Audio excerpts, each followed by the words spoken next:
Let's have a look at modifying interior walls. I'm just going to go and disable my exterior walls here one more time. And I will also disable my lofts here as well. So I'll click on this button here to disable my lofts. And now we can see the interior walls that separate the separate the kitchen and the bathroom. And I actually want to add a little bit more room in the bathroom for the sake of this course. And I will just quickly go back to the trailer and foundation tool, which has the move interior tool here.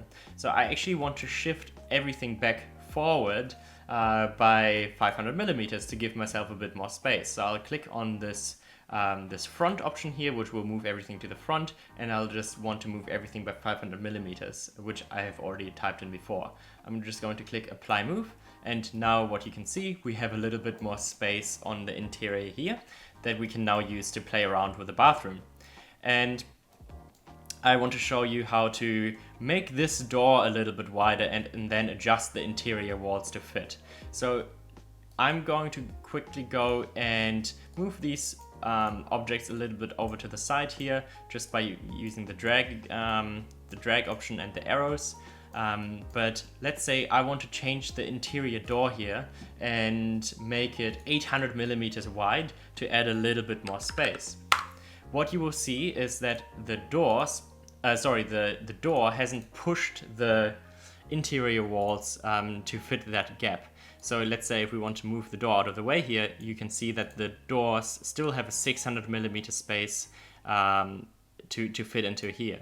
And that's because the interior walls and interior doors are treated as building blocks. And in order to put an interior door in between two walls, you will want to make sure that the blocks are the right size to fit next to each other. So let's say we will want to fit a wider door in here. We'll want to change the size of this interior wall here to, let's say, just 600 millimeters.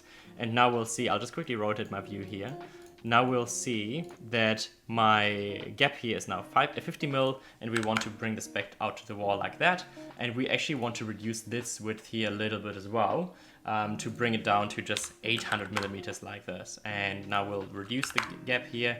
And now we have an 800 millimeter gap in between that we can use to fit the door into. And because we've already changed the width of the door to 800 millimeters, we can now go in and move this door over. Just as a quick tip, if the dimensions disappear sometimes, you can either bring them back by deselecting the object and then selecting it again, or you can click on it and then click the dimension button again like this, which will bring them back too.